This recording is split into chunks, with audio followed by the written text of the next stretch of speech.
For this demo, we will be adding a practice location to a group's enrollment record. These steps would pertain to either a group or an individual record. For this demonstration, we'll be navigating to a group. Once you're on the provider management dashboard, you'll be able to either select from the MPIs that are within your dashboard. If you don't see the MPI, you can enter the MPI that you wish to update and click the search. Once the search results are returned, you'll be able to see your MPI API, and then you can click the ellipses and then view to open the enrollment record of that particular MPI. Once you're within that MPI, you'll see the Edit Enrollment Record option. And click Edit Enrollment Record. You'll see each of the maintenance options that are available for your particular MPI. You can view through the list and you can see each of the different options. You can either edit your practice location information, but in order to add a practice location, you'll click the existing enrollment option and then create request. Clicking the existing enrollment option will open up each of the pages of the MPI for that provider. You can edit any other information that has also changed within the request, such as provider information if there's any information that's missing or needs to be modified. If no changes need to be made, you can click Save and you'll see the blue check box appear for each section that you've reviewed and saved. Click through each page. Update any responses for any information that may not have been completed since the last time that you've completed a request.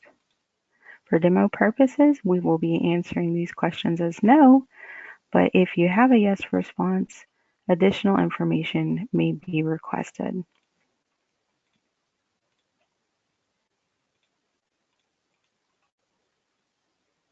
If any attachments need to be added for any yes responses, you can do that at this point. Select the question that the attachment pertains to and then upload any files that you need to support your response. Once you've completed all the questions, you'll click Save. And you'll be able to use the left navigation to navigate to the next section. If there's already accounting billing information on file, you'll be able to click the ellipses and modify any information or confirm the information that's already present. If you have different accounting billing information for the location that you'll be adding, you can click Add Accounting Billing Information. For the demo purposes, we'll just be editing the one that's already on file. You can provide a contact related to your accounting billing information. This will be the contact that is associated to any billing questions that Team HB may need to reach out to as it relates to your practice location and accounting billing information. The address that's being requested will be the address that's associated with the accounting billing or W-9. Once you've entered the address, you can click the Verify Address button. If the address has been verified, you'll see on screen that it has been verified. If any changes need to be made to the address, you can click the check box to change the address to make any additional edits. Then you can enter in the contact phone number associated with that accounting billing address. Then you'll answer any additional questions. If there's a third-party biller, somebody not employed by your organization that is billing on behalf, you can select yes, otherwise select no and save. If any issues have been identified on the page, you'll see the red box at the top.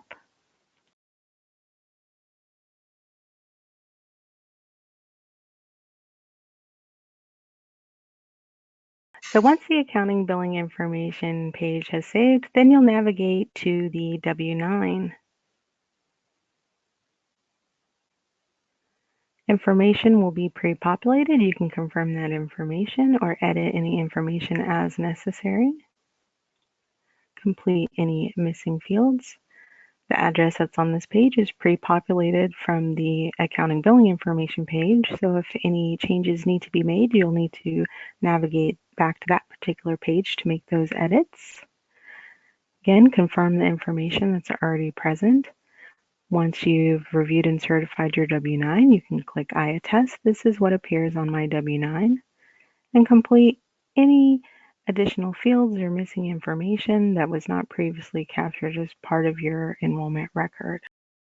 Once you've completed all the fields, then you'll click Save. Once that's saved, you can navigate to the next section. For EFT, that's optional for electronic funds transfer.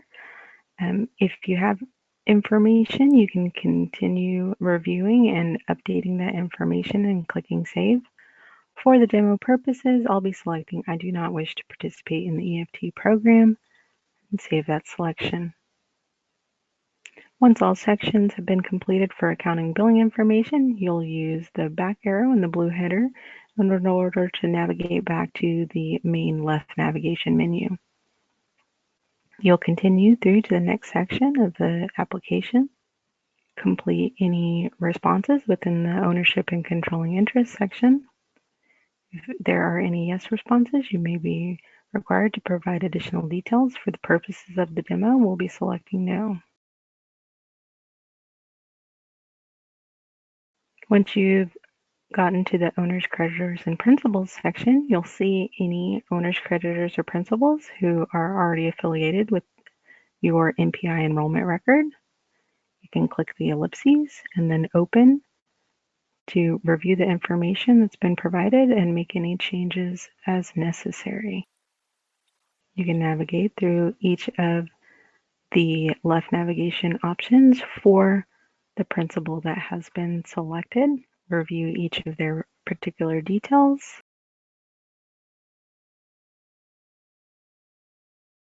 If the accounting billing address for that owner, creditor, or principal is the same as their physical address, you can click the same as physical address button, and you can click Save. Once all information has been saved on this page, you can continue navigating through the left navigation to the next section, complete and provide any relevant information or add any updates as necessary, save any changes,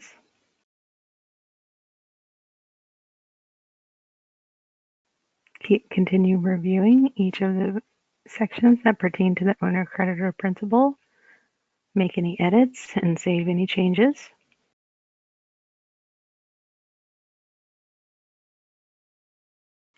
Once you've navigated to disclosures, these are all of the responses that pertain to the owner, creditor, principal that you're filling out the information for. Just like the other pages, if you have any yes responses, you may be required to provide additional details. We'll answer no for each of these for demo purposes.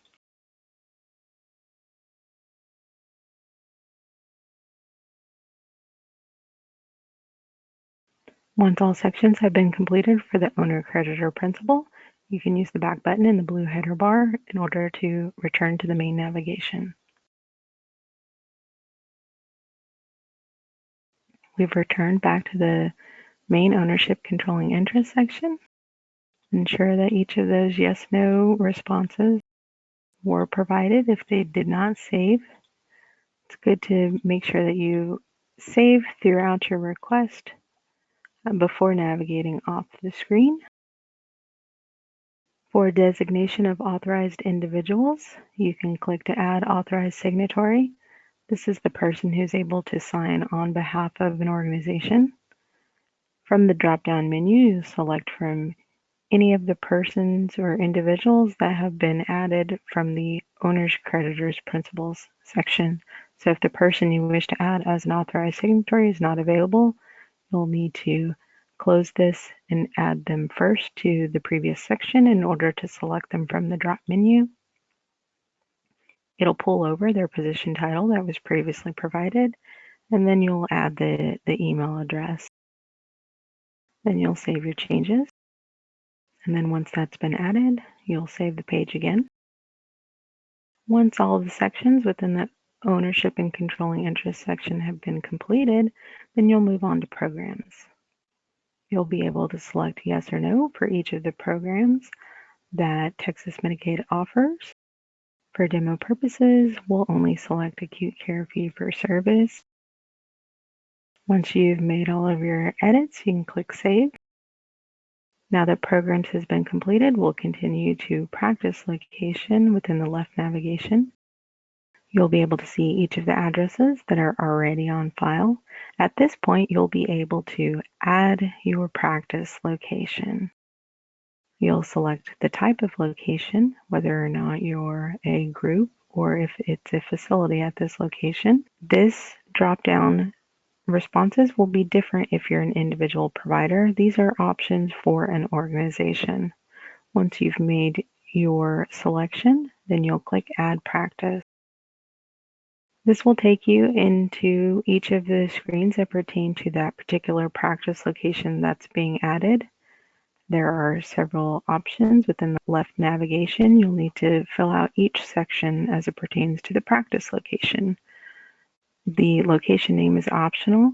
You can name this location so that you can find it later within your list of practice locations. Enter in that address information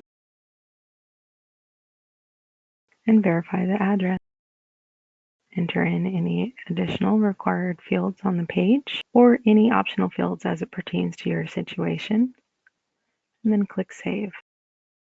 Then you'll be able to navigate to the next section.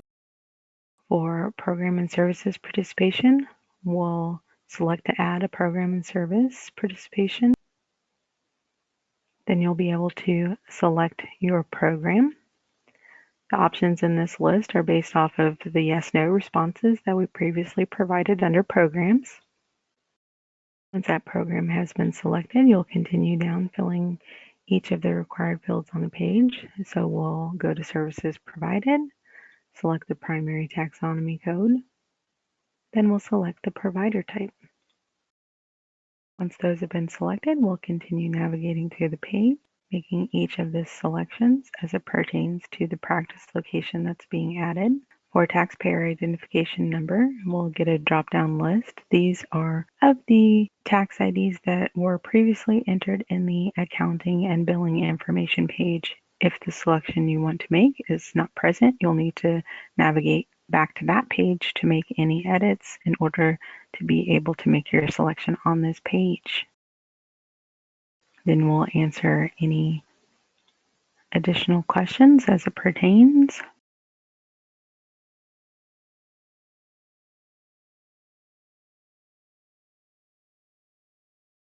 Then we'll continue down to services provided and select the provider specialty, and if applicable, a subspecialty. Additionally, any secondary taxonomies.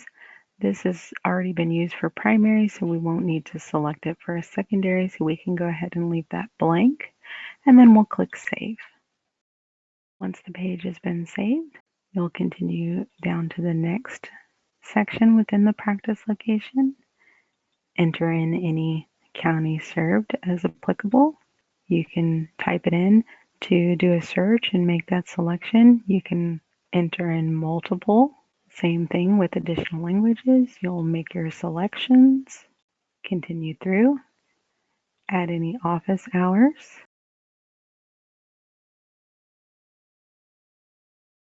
If the office hours match throughout each of the days of the week, you can click Apply to All.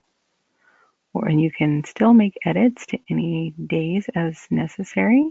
Any days your office is closed, you can click the Close button.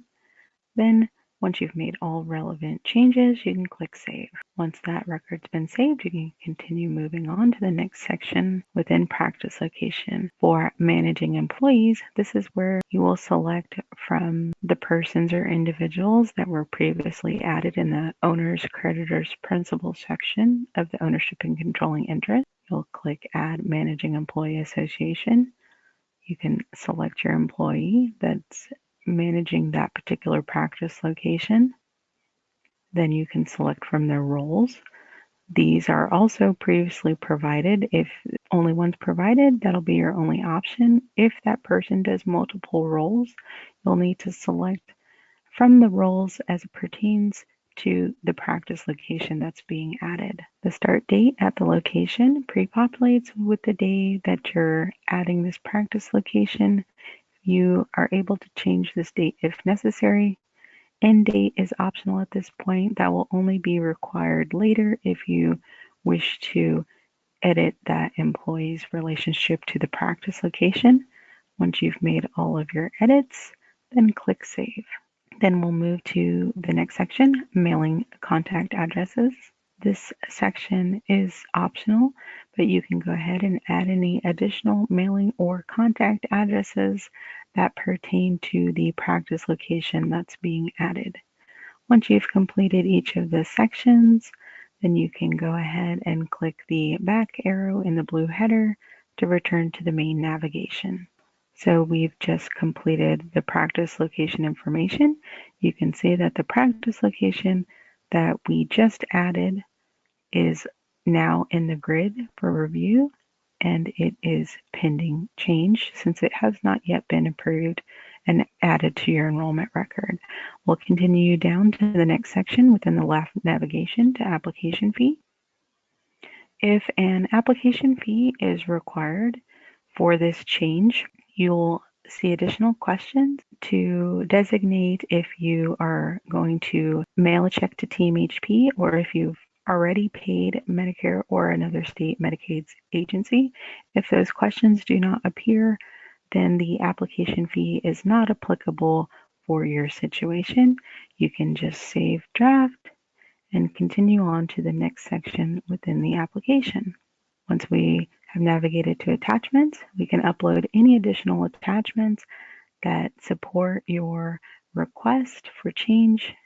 If there are no attachments that need to be uploaded, you can continue on to the next section for agreements.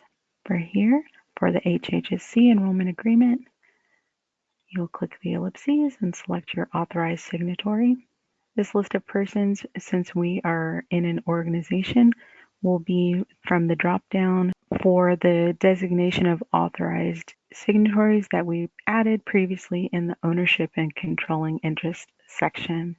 If the person you want to select is not available here, you'll need to go back to that page to make those edits. Since we've already provided an email address in the designation of authorized individuals section, that will pre-populate based off of the name of authorized signatory that was selected from the drop menu. Once you've confirmed that you have the correct authorized signatory selected, then you'll click Activate Agreement so that it will send an email notification for them to sign the agreement. Once that's been sent, you can see the status has been sent. It'll remain in that status until that authorized signatory has signed the agreement. Once that status updates to signed, you'll be able to see the Submit button enabled. Once the Submit button is enabled, you'll be able to click Submit to submit your request for your address change to Team HP for processing.